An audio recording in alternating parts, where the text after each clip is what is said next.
ఓం శ్రీ సాయిరామ్. సత్యసాయి మహిమాచరికి స్వాగతం. సేవ అనేది అప్పటికప్పుడు హృదయంలోంచి ఫౌంటైన్లోంచి నీరు చిమ్మినట్లు రావాలి. అదే స్వామివారి కరుణకు పాత్రతనిస్తుంది.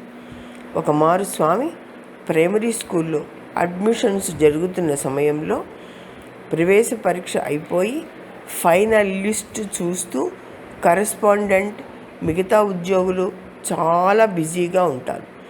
ఒకరోజు స్వామి ఆ కరెస్పాండెంట్ను పిలిపించి, నేను ఒక పేరు అడ్రస్సు ఇస్తాను, ఆ బాలునికి 6వ తరగతిలో సీటు ఇవ్వు. ఆ అబ్బాయి పేరు కె విష్ణుకుమార్ అని అతడి తల్లిదండ్రుల పేర్లు చిరునామా కూడా చెప్తారు స్వామి. కరెస్పాండెంట్ అన్నీ నోట్ చేసుకుంటాడు. అతని మనసులో స్వామి అడ్మిషన్స్ విషయంలో ఎన్నడూ జోక్యం చేసుకోరు. మరి ఈ అబ్బాయి విషయంలో స్వామి ఇంత శ్రద్ధ ఎందుకు చూపుతున్నారో అనుకుంటాడు.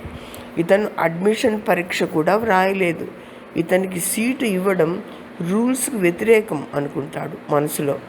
స్వామి అతడితో, ఇతను నా ప్రవేశ పరీక్షలో పాస్ అయ్యాడు, కావాలంటే నీవు అతడిని పిలిపించి పరీక్ష వ్రాయించుకో అంటారు. కరెస్పాండెంట్ ఆలోచిస్తూ వింటూ ఉంటాడు. స్వామివారు, ఈ బాలుని వయస్సు 12 సంవత్సరాలు.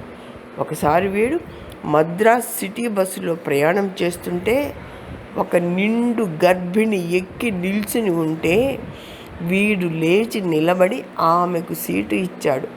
12 ఏళ్ల వయసులో వీడు నిస్వార్థంగా చేసిన సేవే వీడిని నా దగ్గరకు చేర్చింది.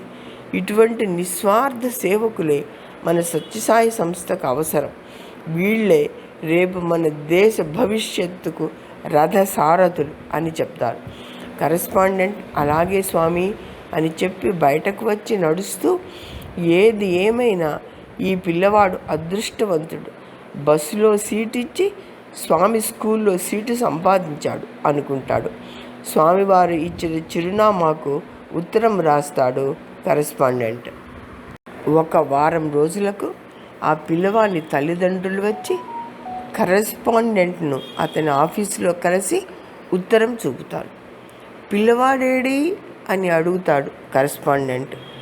బయట కూర్చొని ఉన్నాడు సార్ అని చెప్తారు వారు. వాడిని లోపలికి పిలవండి అంటాడు కరెస్పాండెంట్. తండ్రి బయటకు వెళ్ళి కుమారుని చంకలో ఎత్తుకొని తెస్తాడు. 12 ఏళ్ల పిల్లవాడిని ఎత్తుకోవడం ఎందుకు, దించి నిల్చోబెట్టండి, సంతకం చేయాలి అంటాడు కరెస్పాండెంట్. ఆ పిల్లవాడి తండ్రి, మా పిల్లవాడికి పోలియో వచ్చి కుడికాలు చచ్చుపడిపోయిందండి, నడవలేడు అని దింపుతాడు. చూస్తే ఆ పిల్లవాడి ముఖం ఎంతో తేజస్సుతో అందంగా ఆకర్షణీయంగా ఉంటుంది. అయితే కుడికాలు పుల్లలాగా వ్రేలాడుతూ ఉంటుంది. కరెస్పాండెంట్కు అప్పుడు అర్థమవుతుంది స్వామి వానిపై ఎందుకు ఎంత శ్రద్ధ చూపారు. అంగవైకల్యంతో ఉండి తన చిన్న వయసులోనే ఇతరులకు సేవ చేయాలనే సత్సంకల్పమే వాడిని స్వామి దగ్గరకు చేర్చింది అనుకొని స్వామి కరుణా హృదయానికి కరెస్పాండెంట్కు కన్నులు అశ్రుపూరితాలవుతాయి. ఎవరు ఎక్కడ ఎంత చిన్న సేవ చేసినా స్వామివారు వారికి 1000 రెట్లు తిరిగి అందిస్తారు.